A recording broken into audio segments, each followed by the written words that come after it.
নিঃসন্দেহে আসমান জমিনের মালিক ছাড় দেন কিন্তু ছেড়ে দেন না। ক্ষমতা, অর্থ, বাহুবল এগুলো স্থায়ী নয়। আসসালামু আলাইকুম।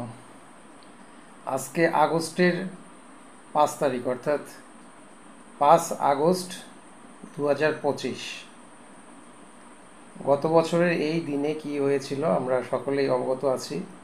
তো আজকে যে 25 সালের 5 আগস্টে সরকারি ছুটি ঘোষণা করা হয়েছে, এ বিষয়ে আমরা অনেকেই অবগত ছিলাম না, অনেক পরে হলেও সেটি জেনেছি যে আজকে সরকারি ছুটি ছিল। আজকের এই দিনে একটি কথা না বললেই নয়, আমি আশা রাখবো যে আমার কথাগুলি সবাই শুনবেন।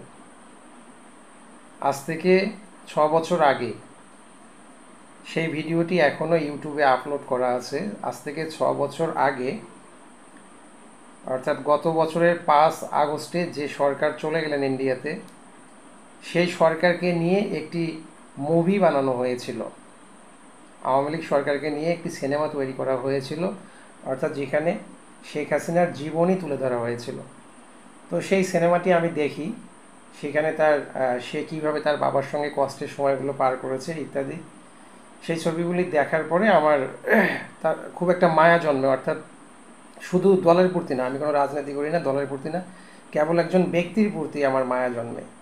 তো সেই মায়া জন্মা থেকে আমি কি করি, তাকে নিয়ে, সেই মায়া জন্মা থেকে তাকে নিয়ে একটি শর্ট ফিল্ম তৈরি করি। কয়েকজন আমার পরিচিত ভাই ভাতিজাকে নিয়ে একটি শর্ট ফিল্ম তৈরি করি আজ থেকে 6 বছর আগে, যে শর্ট ফিল্মটি এখনও ইউটিউবে আছে, যার নাম দিয়েছিলাম মহৎমা।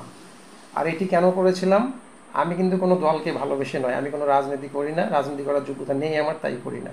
শুধু একজন শেখ হাসিনাকে ভালোবেসে, শুধু একজন ব্যক্তি শেখ হাসিনাকে ভালোবেসে আমি এই শর্ট টেলিফিল্মটি তৈরি করেছিলাম, যা এখন ইউটিউবে আছে।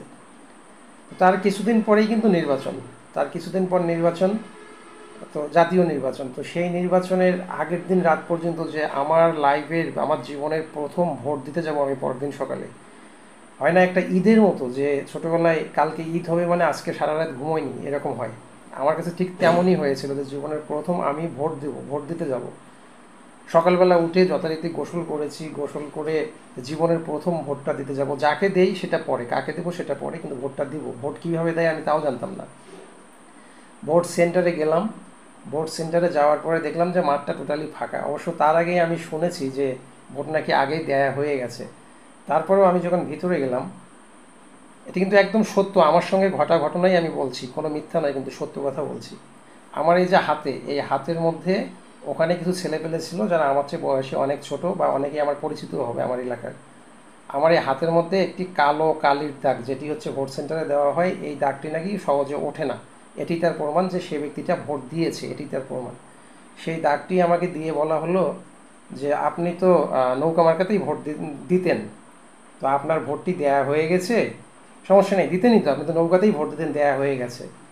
পরিবেশটা এমন যে ওখানে আমি কোনো কথা বলবো, এরকম কথা বলার কোনো পরিবেশই নেই। কারণ আমার কাছে মনে হয়েছে আমি যদি ওখানে কথা বলি, তো হয়তো বা দেখা যাবে যে আমাকে কথা শুনতে হবে, আমি বেশি কথা বললে আমাকে মার খেতে হবে। পরিবেশটা এমন ছিল। আমি কিন্তু তার আগেও কোনো রাজনীতি করতাম না, কিন্তু কেবল একজন ব্যক্তিকে ভালোবাসতাম। তখন থেকে যে একটা ঘৃণা চলে আসলো, কিন্তু সেই ঘৃণাটি প্রকাশ করতে পারিনি, সত্যিই প্রকাশ করতে পারিনি। মন থেকে যে একটা ঘৃণা, যে কবে, ঠিক তখনই আমার কাছে মনে হচ্ছিল যে এই দেশটা স্বাধীন হয়নি। 71 দেখি নাই, তবে এখন যদি স্বাধীন হতো তবে মনে হতো যে না, স্বাধীনতা দেখলাম, এরকম মনে হচ্ছিল তখন। তখন থেকে সেই ঘৃণাটা মনে পুষে রেখেছিলাম। যদিও বা গত 5 আগস্টে ছাত্রদের সঙ্গে মাঠে যাইনি, আমার মতো অনেকেই যায়নি, কিন্তু মন থেকে আমরা দোয়া করেছি, মন থেকে চেয়েছি যে না, নতুন করে একটা স্বাধীনতা হোক। তো এতে দেখুন, এই যে 5 আগস্ট 2024 কিন্তু সে পালিয়ে গেল ইন্ডিয়া। শুধু সে না, তার অনেকেই পালিয়ে গেল। তো আজকে সেই মোতাবেক আজকে হচ্ছে সরকারি ছুটি ছিল। তো এখানে একটি বিষয় না বললেই নয়, দেখুন, ক্ষমতা, অর্থ, বাহুবল এগুলো স্থায়ী নয়। এটি সবসময় মনে রাখবেন যে এগুলোর গরম, অর্থাৎ ক্ষমতার গরম, বাহুবলের গরম, অর্থের গরম, এগুলো স্থায়ী নয়। নিঃসন্দেহে আসমান জমিনের মালিক ছাড় দেন কিন্তু ছেড়ে দেন না। কথাটি মনে রাখবেন। হ্যাঁ, ভালো থাকবেন। আসসালামু আলাইকুম।